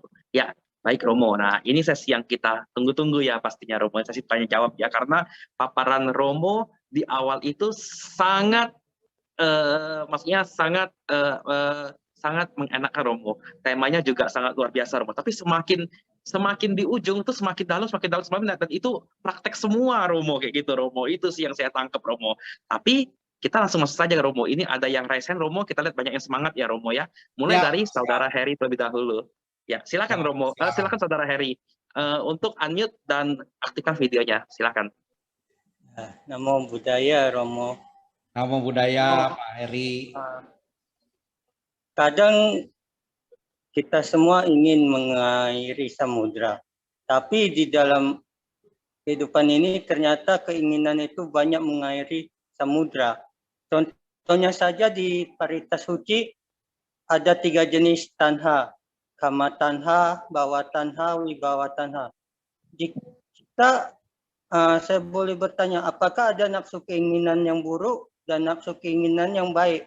Maksud saya gini, jika kita tidak memiliki nafsu keinginan, contohnya bawa tanha. Bawa tanha kan nafsu untuk menjadi. Jika kita tidak punya nafsu untuk menjadi, misalnya terlahir di surga, apakah kita masih berpikir untuk berbuat baik? Karena satu-satunya jalan ke surga itu kan berbuat baik. Tentunya kalau pendapat saya mungkin salah. Kita harus punya nafsu keinginan yang baik untuk berbuat baik lalu lahir di surga. Tapi dari tangga tadi ada satu kalimat yang dari tadi awal sampai sekarang saya pikir, aduh gimana ya gitu. Lenyapnya nafsu, apakah karena tidak ada nafsu keinginan orang jadi tidak berbuat apa-apa, jadi tidak berbuat baik, tidak berbuat buruk. Ya seperti patung atau mungkin Brahma Asanya Sata gitu. Terima kasih Romo. Baik, Romo Singgi, apakah saya bisa jawab langsung? Baik, saya jawab langsung ya. Bagus sekali Pak Heri pertanyaannya. Ya, ini pertanyaan yang sangat fundamental, yang penting bagi kita semua. Nah, Ibu Bapak, saudara-saudara semua, bahasa Indonesia memang ini sangat memiliki keterbatasan jenis penggunaannya, ya, sehingga kosakata untuk penggunaan bermacam-macam digunakan satu kata, yaitu keinginan, ya, yaitu keinginan. Oke, ya. Namun kalau di dalam bahasa Pali ini lebih spesifik. Ada yang namanya canda. Canda ini keinginan untuk mencapai sesuatu loh. Ya, keinginan untuk bergerak, melakukan sesuatu. Ya. Ada yang namanya tanha. Tanha itu disebut kehausan sebenarnya. Jadi Ibu Bapak, saudara-saudara semua, ketika kita mencerna sesuatu ya, yang tadi loba dosa moha, salah satu aspeknya kan tanha. Ya kan, yang seperti tadi Pak Heri sebutkan ada kama tanha, bawa tanha, wibawa tanha, begitu kan? Ya. Jadi kita tidak lepas dari situ. Nah, ini tunggu dulu. Kalau diterjemahkan sebagai keinginan, seolah-olah mirip dengan canda. Betul nggak? Ya kan? Padahal berbeda. Tanha itu sifatnya itu haus. Kalau dalam bahasa Inggris thirsty. Nah, orang yang haus bagaimana? Orang yang haus mencari. Kalau nggak terpenuhi bagaimana? Kira-kira kecewa, marah, benci, begitu kan ya? Nah, itu hakikat dari tanha. Terlepas dari terjemahannya. Karena kalau terjemahannya disebut keinginan, silakan saja. Tetapi sifatnya bagaimana? Kalau sifatnya thirsty, itu tanha. Nah, sedangkan canda itu sifatnya mendorong seseorang melakukan. Ini motivasi. Contohnya, ya, mendorong. Nah, canda ini netral. Bisa mendorong, didomplengi dengan tanha, betul nggak? Jadi keinginan untuk bergerak, untuk melakukan kebaikan ditempeli oleh tanha. Bisa nggak? Bisa ditempeli oleh tanha. Bisa. Sehingga dia mau melakukan itu untuk lahir kembali di surga, di alam Brahma, atau dimanapun. Ya kan? Nah, itu namanya canda yang ditempeli dengan tanha, sehingga disebutnya nafsu keinginan. Betul nggak? Ya kan? Padahal keinginan is keinginan untuk melakukan. Nafsu is nafsu, lain sifatnya. Nafsu sifatnya tadi sudah saya jelaskan ya. Seperti tadi ya. Haus gitu kan. Kalau sudah dapat, nempel, terus digenggam. Nah, itu loba tuh sifatnya. Jadi upadana. Ya.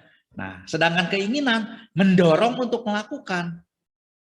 Mendorong untuk melakukan itu mendorong yang baik atau mendorong yang buruk. Kalau yang buruk yang tadi mendorong dengan tanha. Oke. Kalau mendorong yang baik, ada seseorang misalnya sedang menderita. Dia terdorong batinnya untuk melakukan action. Meringankan penderitaan orang itu. Nah, candanya ada nggak? Ada. Dia terdorong untuk melakukan action. Betul nggak? Ya kan? Meringankan penderitaan dengan bantuan apa? Karuna. Karuna adalah batin yang lain. Bergabung bersama canda, ya, sehingga timbullah action menolong. Nggak ada embel-embel surga, nggak ada embel-embel jana, tetapi dia hanya melakukan kebaikan itu. Paham? Ya. Jadi Pak Heri, Ibu Bapak, saudara-saudara semua, air itu di sepanjang perjalanan, ya, itu mirip kita air yang mengalir, kotoran itu kiri kanan ada saja, betul nggak? Ya kan? Makanya harus rajin-rajin bebersih kiri kanan supaya airnya jernih ketika sampai di samudra, tidak terkena polusi. Seperti itu, ya. Jadi kalau cita-citanya untuk mencapai samudra, cita-cita itu selesai pada saat pertama ditinjau, oh ada nibbana, saya akan mencapai nibbana, that's it, selesai. Tetapi air mulai mengalir kan? Ketika air mulai mengalir, fokus dan konsentrasilah dengan air itu mengalir sambil bersih-bersih. Kalau dia bersih-bersih, otomatis, nah ini yang tadi saya bilang waktu di awal, yang Rama Singgi bilang ini ceritanya awalnya ringan gitu kan. Ingat-ingat yang di awal itu. Kalau kita bersih-bersih dengan rajin dan dia menjadi penuh rajinnya, betul nggak? Maka dia otomatis akan mendorong ke arah samudra dengan air yang bersih. Demikian ya Pak Heri, semoga jawaban saya memadai, bagus sekali. Terima kasih. Saya kembalikan kepada Rama Singgi. Ya, terima kasih Saudara Heri atas pertanyaannya. Ya, luar biasa Romo ya. Jadi tertrigger ya, terdorong air itu dari yang ringan menjadi semakin jauh menuju samudra ya. Baik, Ya. kita langsung masuk ke pertanyaan berikutnya. Silakan ditampilkan, operator.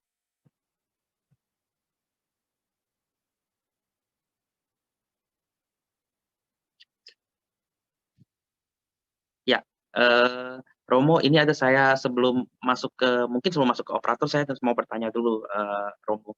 Saya pernah dulu sih ya, Romo ya, saya pernah mengalami, dulu kan saya kan pernah baca satu suta itu adalah Suta Nipata, Romo. Suta Nipata itu, ada satu statement itu yang dia bilang seperti ini, pas saya baca, orang bijaksana itu tidak memandang dirinya itu lebih tinggi, lebih rendah, atau setara satu sama lain. Orang bijaksana itu tidak menilai dirinya lebih tinggi, lebih rendah, atau setara yang lain. Nah, pas saya baca satu statement itu mendadak kayak ada yang pecah, Romo. Terus keliling itu jadi tenang, Romo. Nah, menurut Romo, itu apa, Romo? Dan kaitannya sama topik hari ini apa, Romo, kalau menurut Romo? Itu dia benar-benar hening sekali, Romo, kayak gitu, Romo.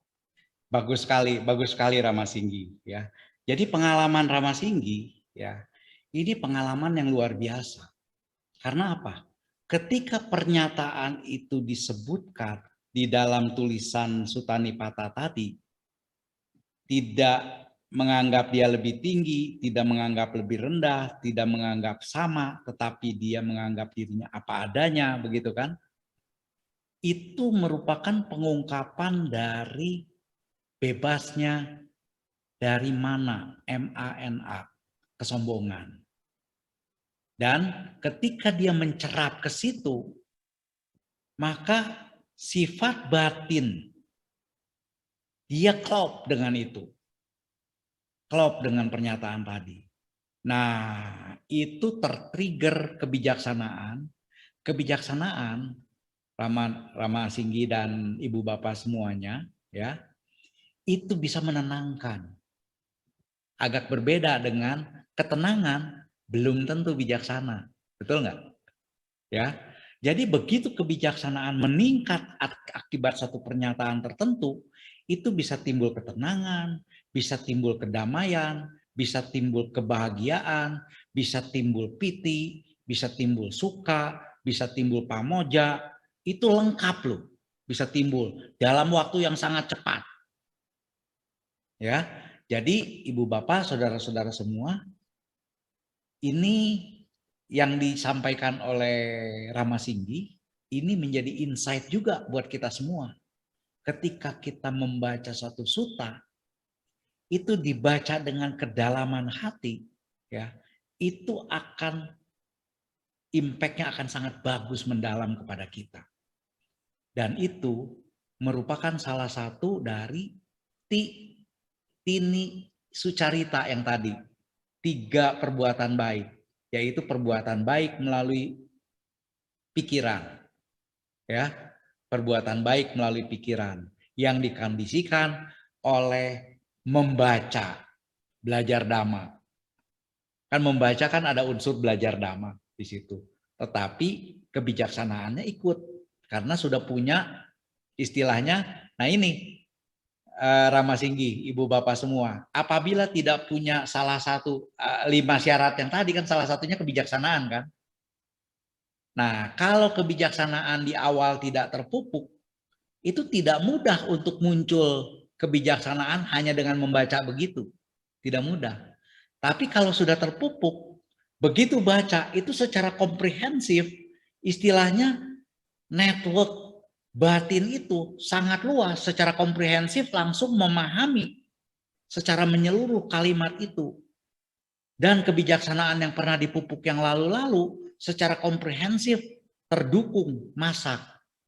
Nah, itu bisa menimbulkan kedamaian, ketenangan. Ya, bagus sekali Rama Singgi. Sharingnya bagus sekali. Ini insight untuk kita semua bagaimana cara kita membaca, merenungkan sutta. Terima kasih, bagus. Terima kasih Romo. Ya baik Romo, kita langsung masuk ke sesi pertanyaan. Romo, ada di via pertanyaan, ada dari Tan Kim Eng, ya Romo, Namo Buddhaya Romo. Mohon pencerahannya atas pertanyaan saya Romo, yaitu apa yang dimaksud dengan kesenangan yang positif. Terima kasih Romo. Tapi Romo sebelumnya banyak yang bertanya ini Romo. Panitia mohon slide yang ada tangganya bisa ditampilkan lagi Romo. Jadi mungkin boleh Romo bisa Saya jelaskan. jawab sambil tampilkan tangga ya. Iya, maksud saya itu Romo. Silakan Romo.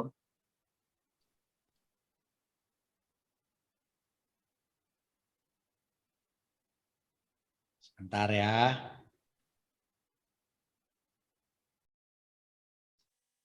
Ini ya. Yang ini? Benar Romo. Ya, baik. Nah, saya langsung jawab dari Bapak Tan Kim Eng. Bapak Tan Kim Eng bagus sekali pertanyaannya. Ya. Jadi kegembiraan yang positif, begitu kan? Ya, kebahagiaan yang positif, gitu kan? Nah, ini ada hal yang penting nih, saudara-saudara. Seringkali kita mendengar pernyataan-pernyataan bahwa jangan terlalu positif, bahaya, katanya begitu kan? Ya, oke. Nah, ada lagi pernyataan, hati-hati dengan gembira, jangan gembira, bahaya. Nah, begitu kan? Tapi saya menggabungkan duanya. Kebahagiaan yang positif itu lakukan sebanyak-banyaknya, saudara-saudara. Nah, ditanyalah oleh Bapak Tan Kim Eng, kebahagiaan yang positif itu seperti apa? Begitu kan? Nah, Ibu Bapak, saudara-saudara semua, di dalam pelajaran Abhidhamma ya, itu ada akar loba dosa moha, ada akar aloba adosa amoha. Nah, jadi Ibu Bapak, sesuatu yang positif di dalam Dhamma, ingat-ingat nih, segala sesuatu yang positif di dalam Dhamma itu konteksnya aloba, adosa, amoha. Pegang dulu itu satu, Ya, yang positif di dalam dhamma aloba, adosa, amoha. Nah, apakah aloba, adosa, amoha dilarang oleh Sang Buddha? Tidak, ya kan? Justru itu yang harus ditempuh dan dijalankan, betul nggak? Ya kan? Jadi segala sesuatu yang positif kalau di dalam dhamma tidak perlu khawatir, ibu bapak saudara-saudara semua. Lakukan itu. Nah, sekarang yang positif yang membahagiakan seperti apa? Nah, saudara-saudara, saya kasih contoh. Salah satu yang positif yaitu berdana, betul nggak? Iya kan? Nah, banyak kan orang berdana, betul? Termasuk yang di dalam forum Zoom dan YouTube ini. Banyak juga yang berdana, ya kan? Saya tanya, tapi tidak perlu dijawab langsung oleh saudara-saudara. Saya tanya, ketika berdana, pilih salah satu dari contoh yang saya berikan contoh. Ada seseorang berdana ya begitu aja.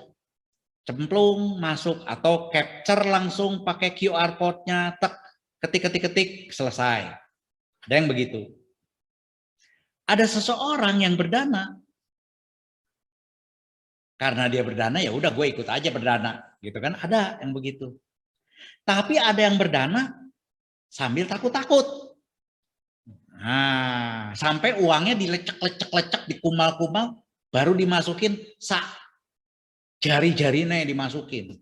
Nah, ada yang begitu. Ya.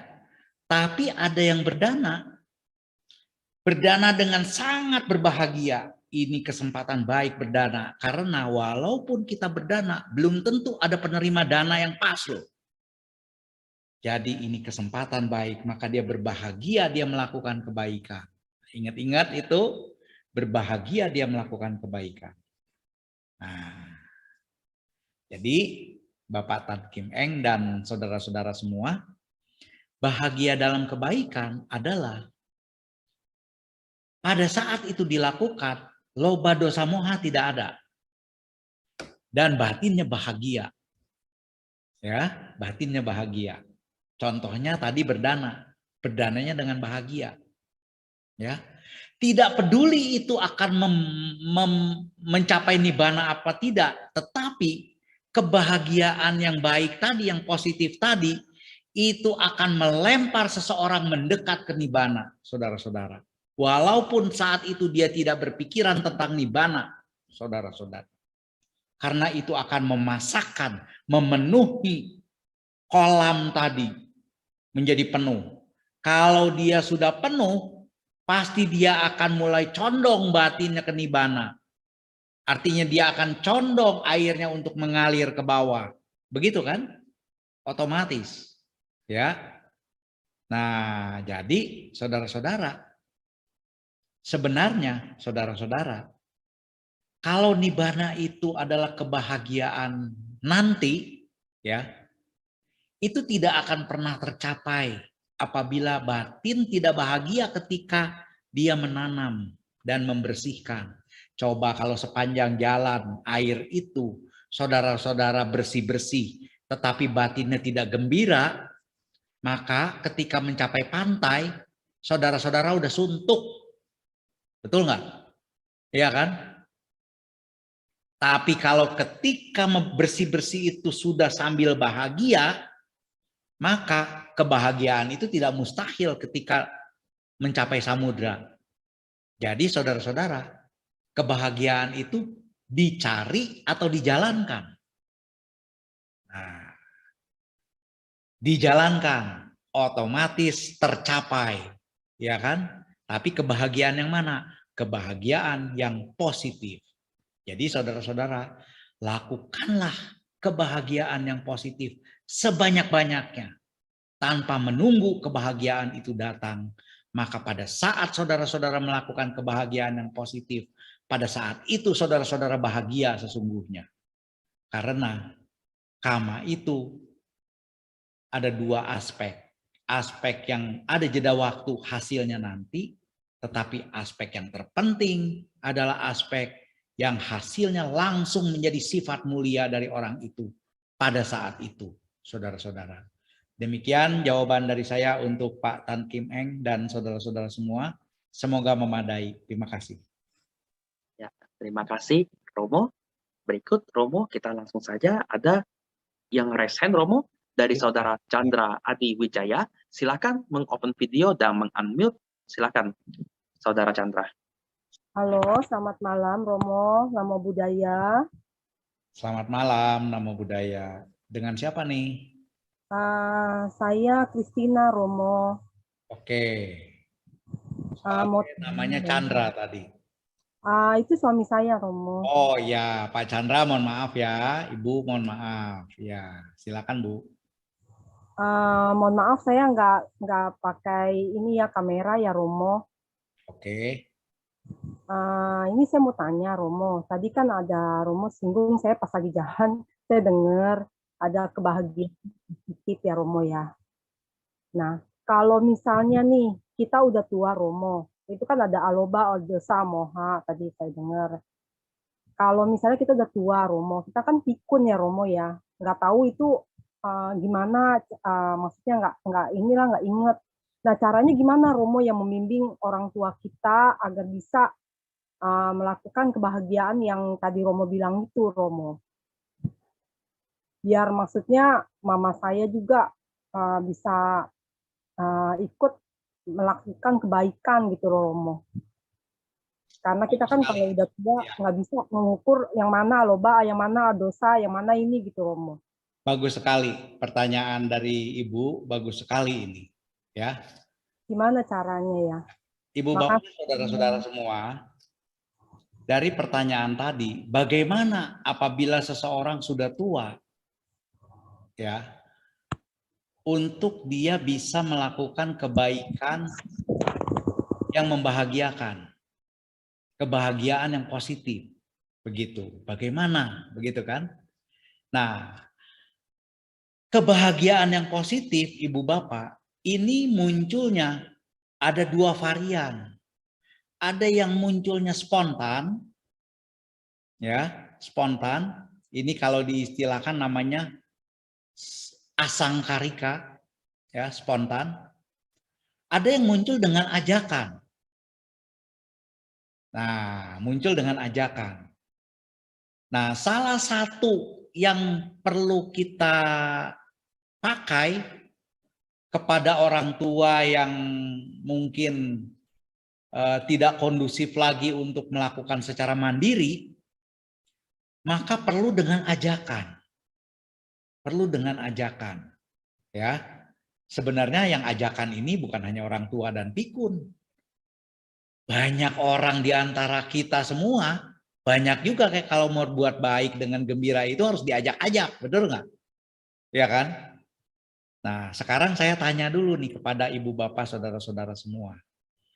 Apabila ibu bapak diminta ingat-ingat suatu perbuatan yang membahagiakan, itu pasti bisa dong. Nah, tapi kalau di forum ini saya tanya begitu, iya Pak, saya ingat, tapi banyak Pak. Yang mana? Apa ya? Nah, begitu kan? Betul nggak? Artinya banyak, tetapi saat ini tidak ingat, betul nggak? Ya kan? Nah, ini penting nih, hati-hati. Karena ini berlaku untuk teknik Caganusati sebenarnya. Tadinya saya mau bawakan Caganusati itu khusus, di sesi khusus. Jadi kita kasih teasernya dikit-dikit sekarang. Ya. Jadi begini Caganusati itu. Apabila ibu bapak saudara-saudara semua pernah melakukan kebaikan yang membahagiakan, saya yakin pernah. Dan banyak. Cuma saat ini kalau saya tanya, itu namanya saya nanya dengan nodong, betul nggak? Kalau ditodong pasti blank. Apa ya? Saya banyak loh bahagia loh. Saya banyak kebahagiaan yang positif loh. Tapi yang mana ya? Bingung kan? Betul nggak? Nah, jadi ibu bapak saudara-saudara semua bisa dengan cara mengingat-ingat. Mengingat-ingat. Nah, itu kalau mandiri. Tapi kalau orang tua kita yang harus membantu dia mengingat-ingat. apa ya kegiatan yang positif yang membahagiakan si mama, si papa. Bikin checklist, bikin. Kita yang bantu, ya toh, kan dengan ajakan. Nah, setelah dibantu, baru kita ngobrol dengan orang tua. Ngobrolnya yang ringan-ringan. Jangan ngobrol sambil kesal. Karena kalau saya amati dari kebanyakan orang yang punya orang tuanya sudah agak lamban, anaknya malah jadi pemarah. Ngajak ngobrolnya sambil kesal. Nah, hati-hati ya. Jangan sambil kesal. Rileks ngobrolnya.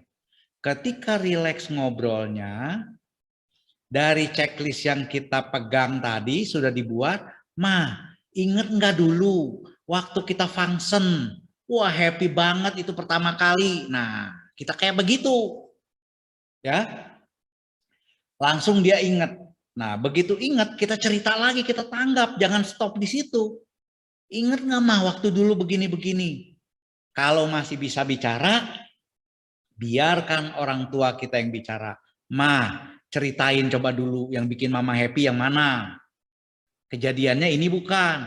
Oh bukan, yang ini nak. Yang mana tuh Coba ceritain kayak bagaimana. Maka pada saat itu beliau melakukan kembali kebaikan dengan bahagia. Nah, ini dalam ilmu teknologi pikiran namanya revivifikasi. Tapi kalau dalam Abhidhamma namanya Somanasa Sahagata Mahakusala Cita, ya, sasangkarika yang muncul dengan ajakan. Dan saudara ketika mengajak orang tuanya itu, saudara melakukannya dengan kebaikan juga. Mahakusala Cita, alangkah baiknya dengan tidak kesal, tetapi dengan batin yang gembira juga ketika bercerita itu dengan kepada mamanya. Ya, sehingga dua-dua melakukan kebahagiaan yang positif. Jadi poin pertamanya adalah mengingat-ingat, membantu. Kita yang bantu, nginget-nginget. Kalau misalnya kita tanya si mama karena dia bisa juga, mungkin dia bisa juga mengingat-ingat seperti itu, bisa juga. Atau dibawa ke tempat yang dia sangat membahagiakan. Atau si mama tersebut misalnya senang membacakan parita. Atau kalau umat tertentu membacakan keng. Bahagia banget kalau dia baca parita tuh. Nah, kita yang pancing dengan baca parita yang dia suka. Jangan yang dia nggak suka. Kalau yang dia nggak suka, dia akan terajak dengan pikiran kebencian nanti. Jadi ajakan itu bisa yang baik, bisa yang buruk. Walaupun niat kita baik, bisa terajak buruk nanti. Misalnya orang tua kita misalnya sukanya membaca parita dengan bahagia, paritanya dalam bentuk keng. Ya kan? Kemudian karena ibu bapak ini misalnya kekeh sebagai Theravada totok, jadi saya sebut Theravada totok, ya kan? Maka ibu bapak memaksakan parita Theravada, bahasa Pali. Nah, orang tuanya nggak ngerti. Yang timbul apa? Yang timbul kesal, marah-marah gitu kan ya. Tapi begitu di setel keng, ya kan? Dia bahagia banget, bahkan mulutnya bisa komat kamit mengikuti keng itu karena dia sudah terbiasa, saudara-saudara. Nah, itu baru contoh dengan keng, ya kan? Atau dengan function. Ada juga orang yang seneng kalau ketemu dengan cucunya, karena dengan cucunya dia bisa mengajarkan apa misalnya, ya kan? Biar dia bisa melakukan itu. Nah, ada satu lagi, misalnya ibu bapak saudara-saudara semua karena mampu mengajak orang tua yang sudah lambat tadi, ya, untuk ditraktir makan, misalnya. Nah, orang tua banyak yang memiliki kebiasaan kalau ditraktir makan, dia pengen bayarin loh. Walaupun nggak cukup uangnya. Benar nggak begitu? Ya, dia happy banget kalau udah ngebayarin. Nah, disitulah kita harus legowo. Biarkan orang tua kita ngebayarin walaupun nggak cukup uangnya. Dia akan gembira mentraktir anak cucunya. Ya. Nah, walaupun setelah itu cucunya atau anaknya berdana lagi kepada orang tuanya. Pak, Ma, ini ada rezeki. Nah, ya kan kayak begitu. Sambil gembira juga. Jadi itu kebahagiaan positif dengan ajakan. Contoh-contohnya seperti itu. Kalau yang orang tua bayar sendiri itu ya, atau ngebayarin itu, saya ngalamin persis tuh. Ya, ngalamin persis. Jadi saya traktir, dia marah. Pengennya dia yang traktir. Padahal kita tahu uangnya nggak cukup. Ya udah biarin. Kita kompromian dengan kasir. Terima aja dulu. Ya kan? Ujungnya nanti yang beresin kita gitu kan. Ya nggak apa-apa. Begitu, nggak apa-apa. Nanti ketika pulang, orang tua kadang-kadang bilang, waduh, uangnya habis. Nah, begitu kan? Nah, itu kesempatan bagi keluarga untuk berdana dengan bahagia kepada orang tua. Ya kan? Sambil bilang kepada orang tua supaya kegembiraan yang positif tadi muncul lagi. Pak, Ma, ingat nggak? Kalau ada uang bisa neraktir lagi loh, gitu. Ya kan? Ingat nggak waktu di sana Papa Mama bisa berdana neraktir anak-anak, cucu. Oh iya iya benar. Nah, kan begitu. Ya, sehingga mengalirlah kebahagiaan positif itu. Dua pihak ya, yang mengajak dan yang diajak. Semoga jawaban saya memadai. Terima kasih. Silakan Rapa Singgi. Ya, terima kasih Romo atas jawabannya. Kembali lagi kita untuk men-trigger pikiran-pikiran yang kusala itu ya Romo ya. Ya, Ya. baik Romo, waktu sudah menunjukkan pukul 9 Romo, tapi di sini masih ada dua penanya Romo. Ya, menurut Romo bagaimana Romo? Apakah mau dilanjutkan atau di-close? Kita tuntaskan saja. Siap Romo. Ya, Ya. baik. Kita langsung saja kalau gitu Romo. Ada pertanyaan dari Brahma Raja Romo. Namo Buddhaya Romo. Romo, mengenai kesadaran yang alobah, adosa, dan amoha ini, bagaimanakah yang disebut sebagai pandangan benar dan bagaimanakah yang disebut pandangan salah? Dan apa penyebab seseorang yang dapat memiliki pandangan salah dan bagaimana mencegah? Maksudnya mungkin mencegah pandangan salah ini, Romo. Ya, mohon maaf jika pertanyaannya panjang. Silakan Romo Anumonana. Ya, pertanyaannya panjang sehingga jangan ditutup slide-nya supaya saya ingat ya. Oke. Nah, Pak Brahma Raja, ini pertanyaan yang sangat bagus sekali ya. Bagaimanakah yang disebut pandangan benar? Bagaimanakah yang disebut pandangan salah? Nah, ini pandangan benar dulu ya, satu-satu ya. Rama-ramani ibu bapak saudara-saudara semua, pandangan benar kalau di dalam hakikat yang lebih tinggi itu adalah pandangan benar menembus 4 kebenaran mulia. Itu top. Ya, top. Ya. Menembus 4 paticca samuppada. Paticca samuppada top juga. Memahami hukum kama top juga. Betul nggak? Ya kan? Itu pandangan benar. Tapi saya kasih kasus satu nih. Ya. Misalnya ada seorang nenek-nenek ingin menyeberang. Jalanan ramai, susah. Nah, ada seorang anak kecil. Dan ada seorang dewasa di situ. Seorang dewasa itu dia main nyebrang aja lari. Nah, seorang anak kecil ini berpikiran, nenek ini sudah tua loh. Kasihan sekali dia. Kok orang tersebut lari ya, tidak mau tolong nenek ini. Sudah selayaknya yang lebih muda ini menolong nenek yang sudah jalan pun agak sulit untuk menyeberang. Nah, saya tanya, apakah anak kecil tersebut memahami 4 kebenaran mulia dengan menembus? Tidak, betul nggak? Apakah anak tersebut paham paticca samuppada saat itu? Tidak. Tetapi kalau saya tanya secara common sense, umum, praktik umat Buddha harian, apakah anak kecil itu punya pandangan benar? Punya nggak? Yo, siapa yang berani jawab? Punya. Karena tidak semua orang bisa berpikiran seperti itu, betul nggak? Ya kan? Itu tingkat kebijaksanaan level itu. Level itu aja udah canggih loh. Dibandingkan orang-orang dewasa yang mungkin pura-pura nggak lihat nenek itu. Nggak mau menyeberangkan jalan, begitu kan? Nah, jadi Pak Brahma Raja, Ibu Bapak semua, pandangan benar yang dikemukakan seperti paham empat kebenaran mulia, paham paticca samuppada, paham hukum kama, paham tilakana, dan sebagainya, itu benar merupakan pandangan benar. Ya, tetapi pandangan benar itu tidak hanya sebatas itu. Ya, sangat luas sekali range-nya. Pandangan benar tentang baik, tentang buruk. Nah, itu juga pandangan benar loh.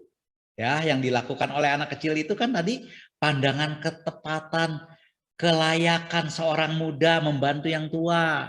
Ya, itu juga pandangan benar. Ya, jadi sudah jelas ya pandangan benar. Lalu pandangan salah seperti apa?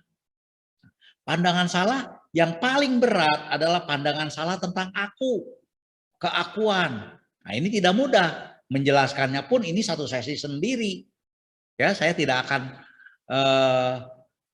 jelaskan secara detail di situ. Pandangan salah bahwa segala sesuatu ini kekal misalnya. Ya kan? Nah, itu pandangan-pandangan salah yang umum dibahas oleh umat Buddha. Tetapi yang tadi itu bapak-bapak dewasa yang pura-pura nggak lihat itu dalam pikirannya. Itu kan kama kamu, bukan kama saya. Biar aja kamu nyebrang sendiri, saya nyebrang sendiri. Nah, saudara-saudara, pandangan benarkah atau pandangan salahkah tentang kama dari orang tersebut?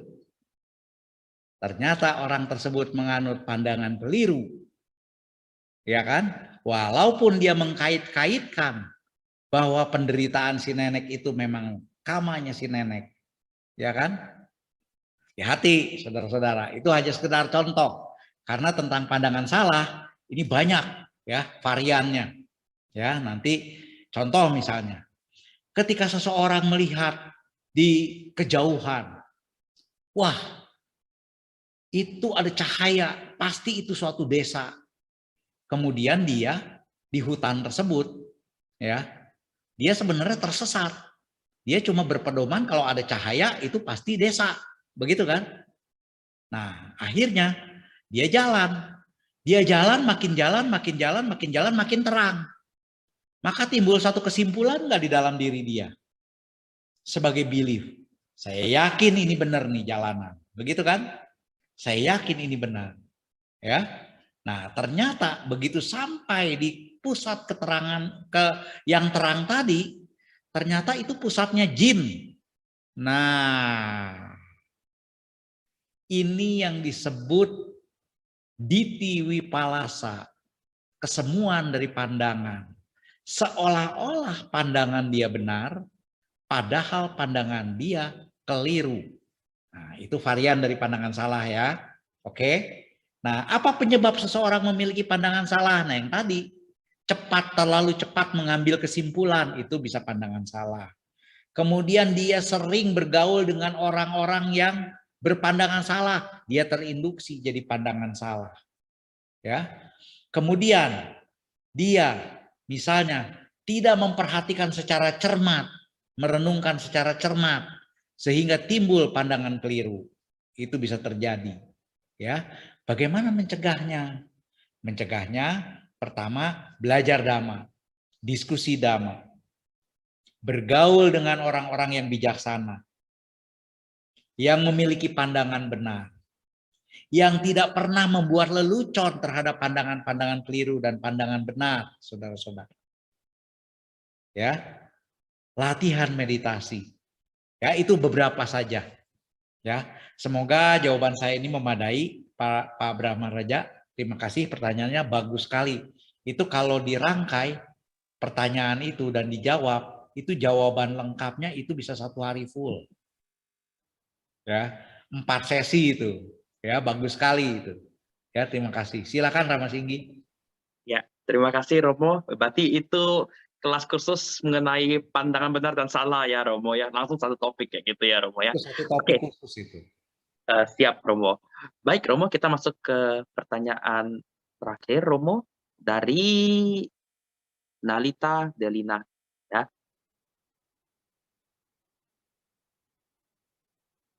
Dari Nalita Delina.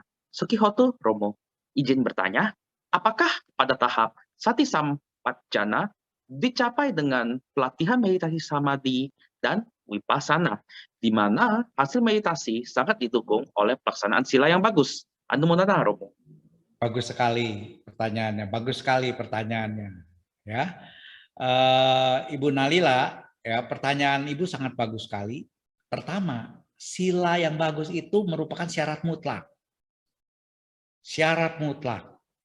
Ya, seseorang yang mencapai sila yang baik, ya, maka indranya mulai terkendali. Ini mirip dengan ada kendi, ya, kendi itu kan bisa keluar api lewat corongnya itu lewat atas begitu ya. Nah, lewat corong dan lewat atas itu ibarat tindakan-tindakan jasmani dan tindakan-tindakan ucapan. Nah, tindakan jasmani dan ucapan itu kalau dia tutup corongnya tadi, lubang-lubangnya tadi, maka apinya kan tidak menjalar ke lubang-lubang itu. Itu ibarat dengan menutup dengan sila namanya. Ucapan dan tindakannya dikendalikan di situ. Kalau ucapan dan tindakan jasmani telah terkendali, maka dia akan menjadi lebih mudah untuk hanya mengamati tindakan-tindakan batinnya, ya, batinnya, ya, tindakan-tindakan batinnya, sehingga bisa dilatih sati sampajanya itu dengan lebih baik, ya, demikian, ya. Nah, perihal samadhi dan vipassana tentunya ini bisa dua-duanya, bisa salah satu mengendalikan itu. Lewat yang mana dulu tergantung dari orangnya, mau lewat yang mana, tetapi sila itu wajib. Ya, sila itu wajib. Tidak bisa dikorting lagi. Sila itu, wah Pak Slamet sekarang kan zaman now. Korting dong jadi 2 sila aja. Bohong-bohong dikit gak apa-apa. Nah, ambil-ambil dikit gak apa-apa, gak material buat dia gitu kan, ya. Nah, ini namanya kasus-kasus pembenaran zaman now untuk mengkorting sila dari Pancasila menjadi Trisila, ya. Itu tidak boleh, ya. Jadi wajib hukumnya. Kalau misalnya sehari-hari 5, tapi kalau dalam retret panitia mewajibkan 8, karena kita ikut retret di situ, harus ikut ketentuan di situ. Ya. Dan ada juga sudah retret dengan 8 sila, makanannya pun cak-cai, ada juga yang begitu. Ya harus ikut apa adanya. Karena apa? Disitulah bisa terlatih. Ya kan? Contoh, makan makanan apa adanya yang disediakan. Yang tadinya pikiran ini pingin macam-macam makanannya, menjadi semacam gitu kan, ya kan, sehingga di situ terlatih indranya, terlatih batinnya, pengendalian dirinya terlatih, sehingga sati sampajana itu menjadi makin kokoh, makin kuat, ya. Bagus sekali Ibu Nalila pertanyaannya, terima kasih. Silakan Rama Singgi. Ya, terima kasih Romo. Tadi adalah pertanyaan terakhir kita, Romo, pada malam hari ini, Romo. Semoga yang bertanya lebih tercerahkan, dan semoga kita semua mendapat manfaat Dhamma pada malam hari ini. Sadu, sadu, sadu. Sadu, sadu, sadu, anumodana, Rama Singgi, Ibu Bapak, saudara-saudara semua. Apa yang telah kita bahas pada hari ini semoga dapat menjadi wawasan tambahan buat kita semua. Ya, Yang Romo. mari kita lakukan sama-sama di dalam kehidupan sehari-hari.